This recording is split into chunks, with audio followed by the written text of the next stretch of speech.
আজরাইল যখন কোন মুমিন বান্দার কাছে আসে, সুন্দর একটা রূপ নিয়ে, সুন্দর সাদা কালারের জুব্বা পরে, সুন্দর যুবকের ভেষ ধরে সুন্দরভাবে সালাম দিয়ে বলে, হে আল্লাহ তাআলার পবিত্র আত্মা, তুমি আল্লাহর হুকুমে বেরিয়ে আসো।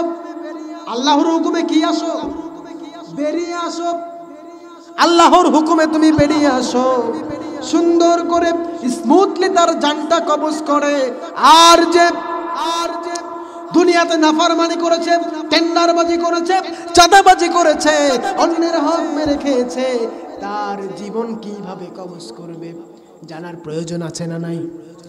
তার জীবন যখন আজরাইল কবজ করবে, ভয়ঙ্কর একটা রূপ নিয়ে, বাজে চেহারা একটা রূপ নিয়ে সেই ব্যক্তির সামনে আসবে।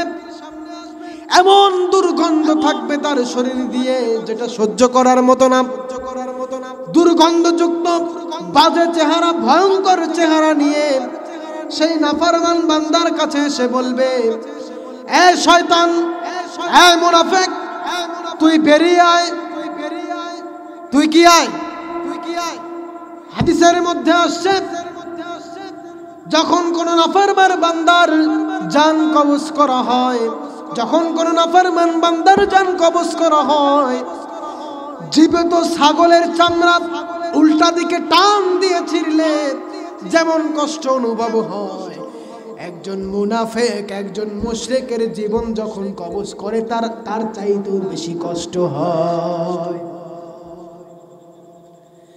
তো আজরাইলকে যখন আল্লাহ তাআলা বলবেন, হে আজরাইল, এইবার তুই নিজের জীবন নিজে কবজ কর।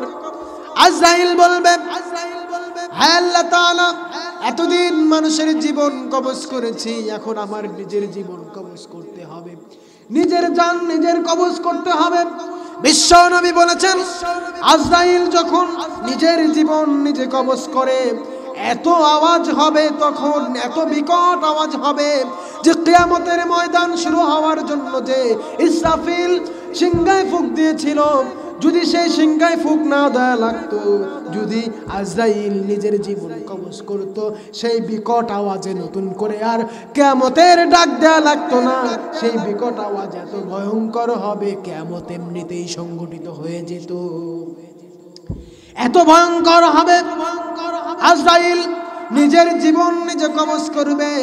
আল্লাহ তাআলা সেদিন দুনিয়ার দিকে তাকিয়ে বলবেন, এ দুনিয়ার বান্দারা, কোথায় তোমরা?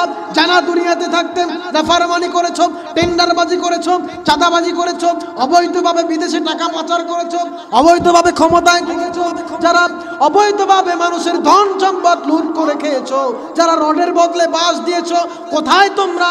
যারা বলেছো ক্ষমতার দাপট দেখিয়েছো, তারা আজকে কোথায় তোমরা? দেখাও তোমাদের ক্ষমতা।